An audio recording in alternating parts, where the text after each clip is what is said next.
माझ्या गोव्याच्या भूमीत ही कविता पाहणार आहोत. तर चला सुरू करूया. माझ्या गोव्याच्या भूमीत गड्या नारळ मधाचे, कड्या कपारीमधोनी घट फुटती दुधाचे. माझ्या गोव्याच्या भूमीत आंब्या फणसांची रास, फुली फळांचे पाझर, फळी फुलांचे सुवास.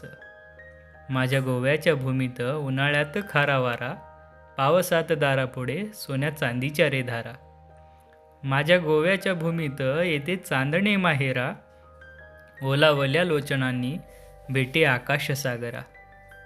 माझ्या गोव्याच्या भूमीत चाफा पाणाविन फुले, भोळा बाभडा शालीनं भाव शब्दाविन बोले. माझ्या गोव्याच्या भूमीत गड्या साळीचा रे भात, वाडी आईच्या मायेने सोनं केवड्याचा हात. माझ्या गोव्याच्या भूमीत लाल माती निळे पाणी, खोल आरक्त गावांत शुद्ध वेदनांची गाणी.